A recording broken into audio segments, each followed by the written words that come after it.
What's up, everybody? My name is Erin, and welcome to the Mad Maker Studio, and welcome back for another episode of Where the Water Tastes Like Wine. Last episode, we left off with August's chapter 4, and real quick, that looks like the token we got from him was a beat-up paperback with a lurid, bright cover promising adventure and more. So I believe this is him in front of us right now. Again, we're just going to go straight back into talking to him. I tried to shuffle my stories around a little bit to accommodate what I've already told him. We will see if that's enough.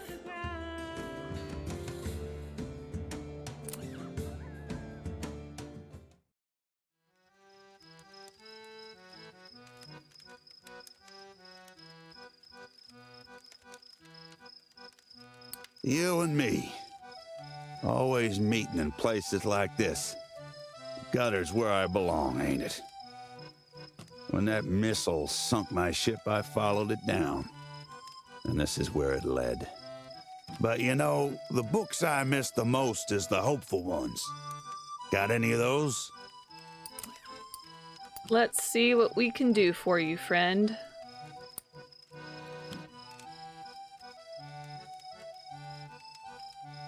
Nothing's funny just 'cause you call it a joke. Well, I didn't think that was a joke. I collected that one a while ago, so I couldn't remember. Fate's funny. My daddy knew my whole story before I did. Said if I read those story magazines, I'd never amount to anything. Here's to you, Pop. So I miss them blood-pounding adventure stories. You got any like that?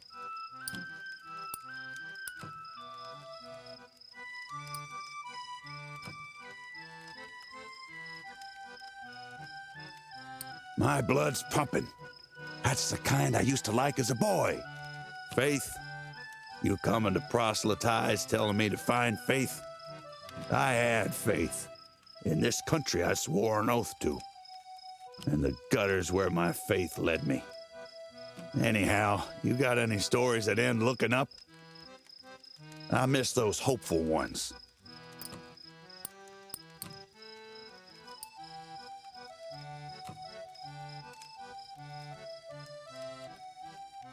Well, that one sure makes me smile. But my family. Don't talk to me about my family. Louisa could have helped me. She could have at least tried, if I'd let her. But you tell me, what's the wildest thing you've seen on the roads out here? Anything good and exciting? Plenty of excitement, but we'll see if you find it exciting enough.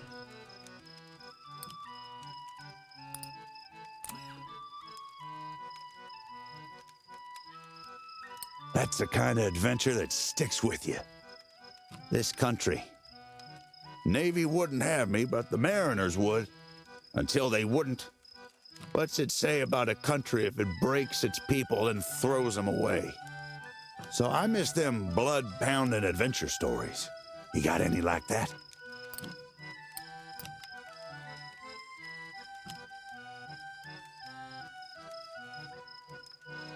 Ooh, tell another like that and you could write a good rag.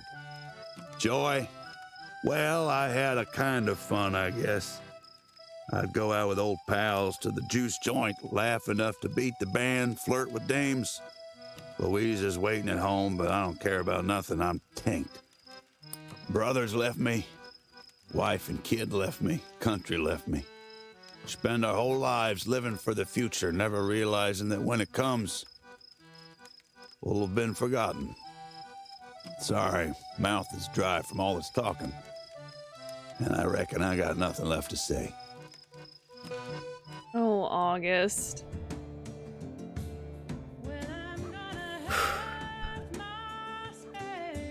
What a journey. Okay, I thought I saw... Yeah, here it is. Somewhere to let the story grow. A long black car growls up in front of this hotel. Out steps a woman in an extravagant hat and coat, followed by a whole crowd of hangers-on. Is she a singer, an actress, You don't recognize her face, but to your surprise, you recognize the story she's telling. Listen in. In a sharp transatlantic accent, she's telling everyone in her party a story about the architect ghost who haunts his rival's house in Santa Fe. It's clearly the story of the architects who came to blows in Santa Fe, but changed it in a few entertaining ways. Keep listening in. Isn't that something? She asks. Her various followers agree. She pays the driver of the limousine and sweeps into the hotel like a thunderstorm of red velvet. Someone should do a picture about it, you hear her exclaim. Move on.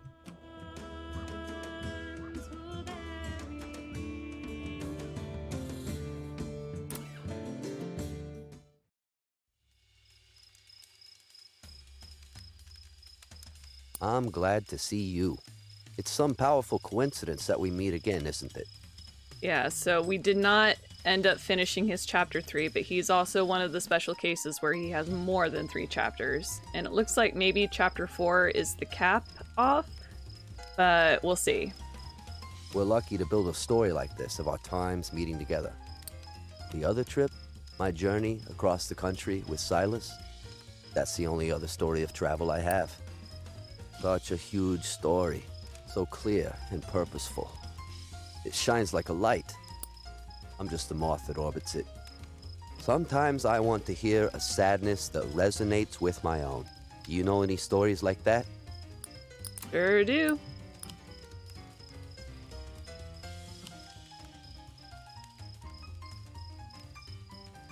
That one was like getting locked out in the cold with nothing but your sorrow.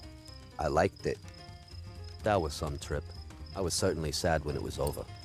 It's an odd thing to have such a memorable and storied time, and then, in retrospect, you wonder if it really happened. All of that, just gone. You could have dreamt it all. You don't have to let that bring you down, though. It's enough for something to exist in the past, and for that to have been good. It's melancholy as hell, sure, but what isn't in this life? Sometimes I want to hear a sadness that resonates with my own. Do you know any stories like that?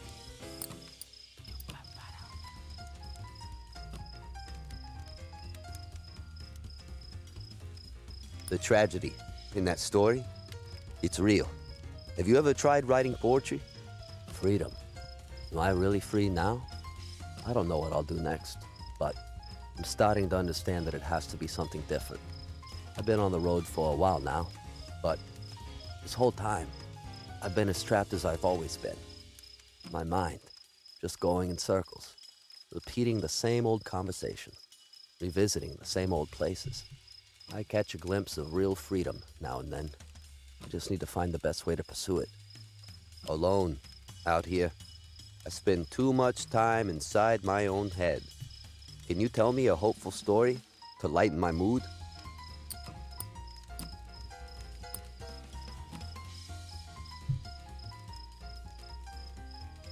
I like that one.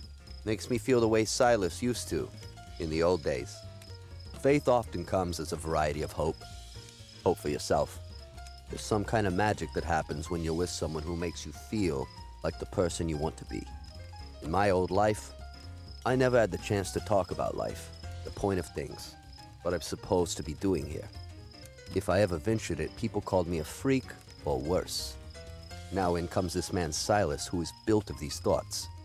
You can see how I believed he was sent from the heavens just for me.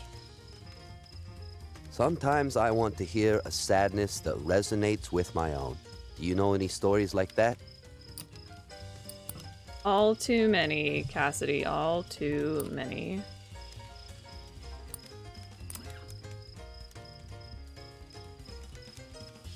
The tragedy in that story, it's real. Have you ever tried writing poetry? Did Silas ever imagine a future with me? What did a genius like Silas see in me in the first place? He never said anything directly about my work. Other people came to him for writing advice, and he would suggest changes in diction or grammar or tense, and they'd go away happy and leave him alone. But Silas and I usually just talked about the weather, or people we knew, or how we'd get to the next city over. What he taught me was hidden under the surface, like a cone. I need an optimistic story right now. Something to put a smile on my face. Sorry. I sure can.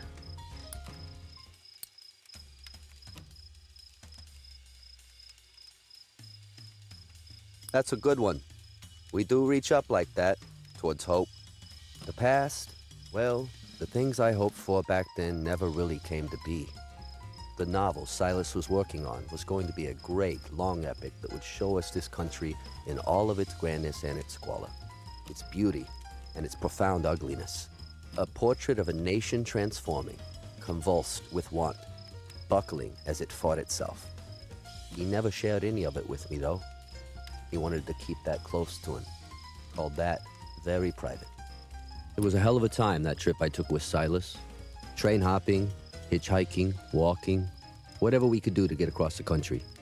We talked to everyone, bums and hobos, machinists and librarians, waitresses and cops. We wanted them to show us who they were. Now it's gone, done, in the past. But that's not something I should be mourning, is it? It's something I should be celebrating. My next walk takes me up the road this way. Where does your road take you? Oh, I just walked around this big old lake. But we'll see you next time.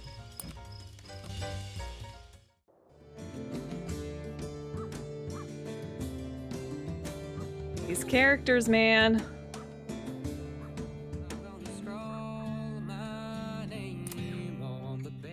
You wait in the soup line for over an hour. It's barely crawling along. You round the corner of the building and see far away a lone pair of nurses struggling to ladle out soup to hundreds. Gonna be waiting here a while longer, sighs the mother in line beside you.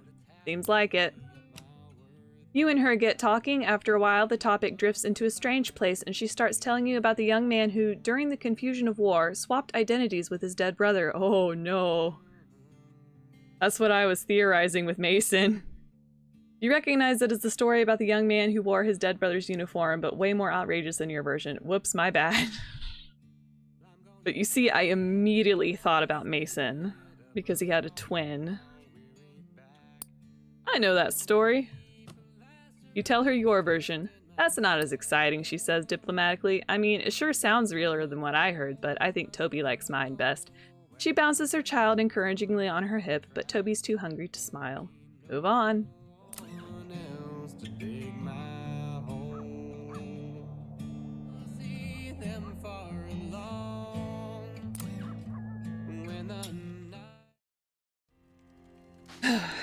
Okay, Jimmy.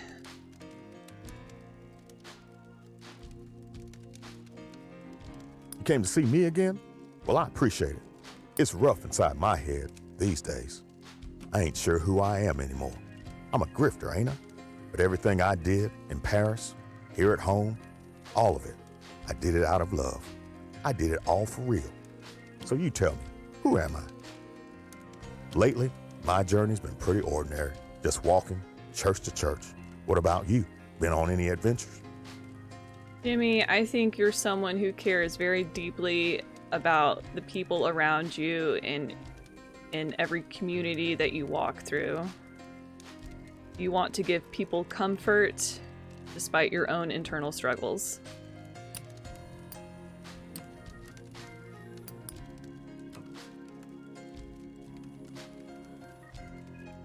You've got a pretty wild life, you know that? People will tell you that the difference between a house and a home is a human touch, or familiarity, or love. But all that's wrong as sin. The real difference is that you can leave a house whenever you want, but the responsibility inherent in a home just won't let you go. And I've given myself a very big home. Anyway, why don't you tell me a scary story? You must have heard some good ones.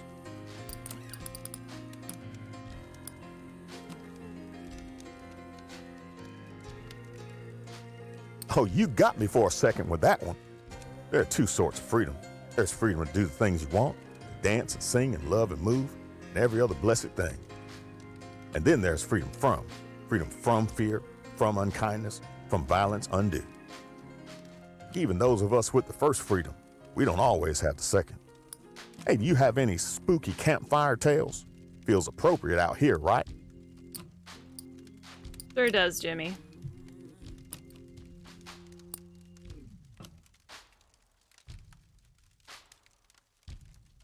Oh, you could rattle a congregation's bones, I bet.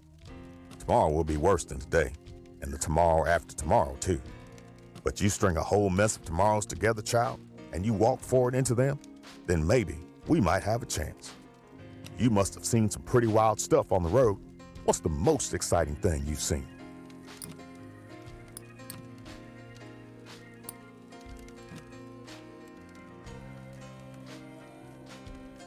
Sorry, that kind of thing don't scare me anymore, if that's what you're going for. Okay, I was thinking that might be a scary story, but it could also be interpreted as a thrilling, exciting story. Family, Pops pretended to be a strong man, but in the end, he was just a coward and a cheat. Like father, like son, I suppose. You must have seen some pretty wild stuff on the road. What's the most exciting thing you've seen? Quite a lot, but like a fool, I did not swap out a significant portion of my stories before I came and talked with you, so there's that.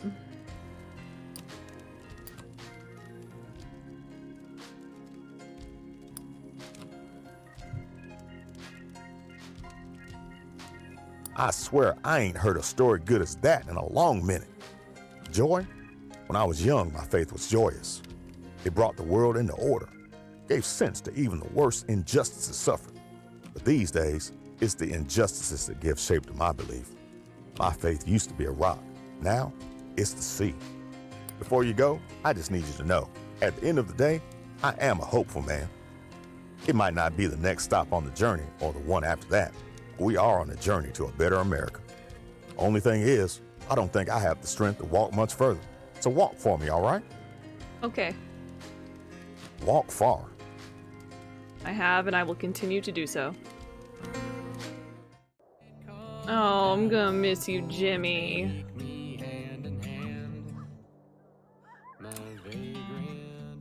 The bar is crowded with people from every walk of life, businessmen, young men in muddy overalls, and a crowd of girls in slinky dresses preparing their blood alcohol content for a night on the town. But it's the squat, sharp-eyed man in the fedora who catches your attention. Start a conversation. He launches into a wild story about J Street in Washington, D.C., which led travelers back to a city of the past. Halfway through, he stops, recognizing the look on your face. You know this one? You tell him the story about the street in Washington, D.C. lost for 100 years. That's it. I think I like mine more. It's more exciting, sure. But that's why I'll keep telling it my way, he says. Let's get another round and do a competitive test on the other folks here, shall we? By the end of the night, the whole bar agrees the new version is better. It might be because your new friend bought them all drinks. Move on.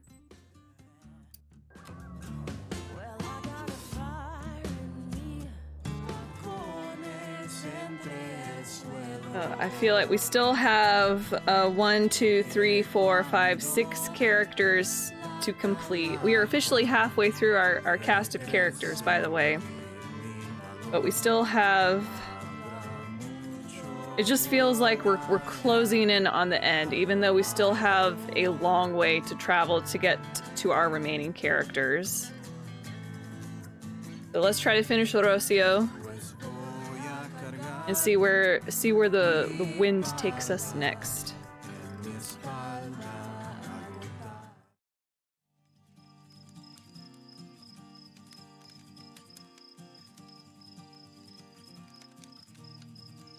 Welcome.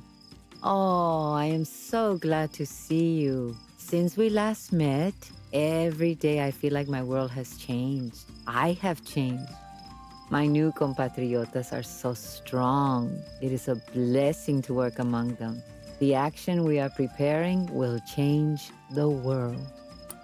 And I am stronger too. I've heard from my son. Every day I thank Dios that he's well and that he's growing. Please share a story of hope with me. Okay, I tried shuffling my stories around a little bit. I wanted to get the characters back in there. The hopeful story? Well, I don't think it gets more hopeful than Fidelina, if I'm being honest. What a wonderful story. We need stories like this to give us strength. Heaven. Well, I had a dream last night. Estaba bailando. I was dancing. I forget with who. The music was Cuban, I am sure. The rhythm was soft, but voice and words impassioned. The person's embrace felt so familiar and so welcoming. When I woke up, I realized I had slept a full night. I smiled and I couldn't wait for the sun to fall again. Maybe you have a good, hopeful story to tell?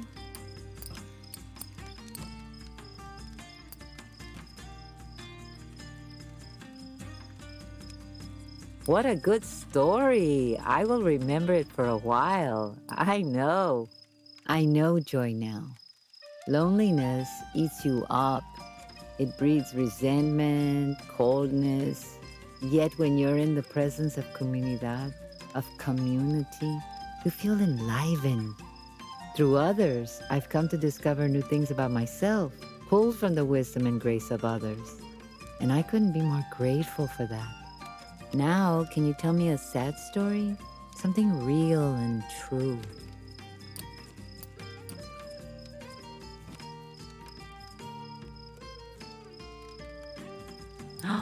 Oh, look. I have tears in my eyes.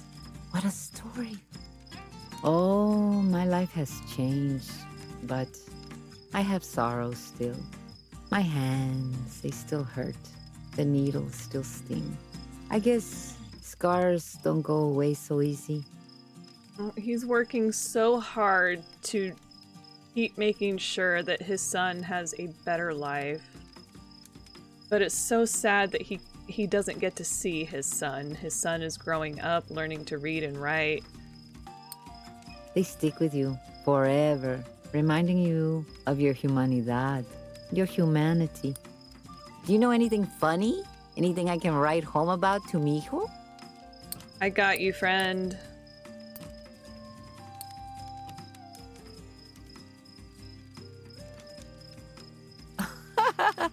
Oh, if mijo were here, I would tell him that one. I would like to see his little face laugh. My home. I don't know if I'll ever be able to return home. I'm so far away now, farther than I ever thought I'd be. I'll just have to wait and see. Take it day by day. Change doesn't happen overnight. Please share a story of hope with me.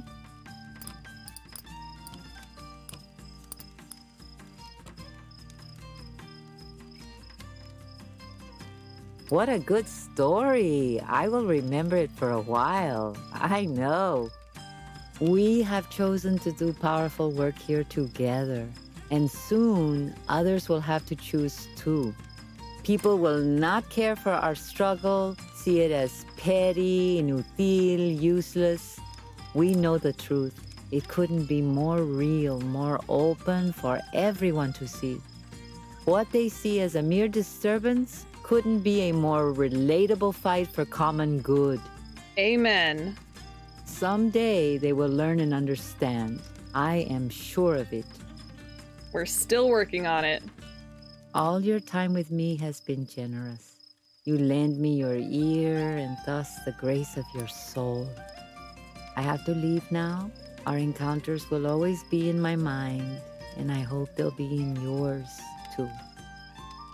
Yeah, I can already know, after I finish this game, I'm going to be thinking about it for a very long time. May God be with you, and may La Virgen de Guadalupe guide your way. Thank you. Same to you, friend. Oh, I hope you get to see your son soon. I want things to work out for Rocio. Alright. So with Rocio, we only have 5 characters left to tackle. We are in the stretch. We still have not gotten up. We've got 187 stories out of the 237. These extra stories have to be like hiding in little crevices that I keep walking by or not noticing. I'm going to do my best to try to get as close to the 237 as possible, but since I feel like we're so close to the end, I don't know how that will play out. But all we can do is try, and I am most definitely playing this again, so, you know, no worries. With that said, I'm going to go ahead and leave this episode of Where the Water Tastes Like Wine here. Thank you so much for joining me on this epic journey. Please leave a like, comment, and subscribe if you haven't already, and I hope to see you next time. Bye! Oh. My voice cracked up. Oh well, I'm not gonna redo it. See you next time.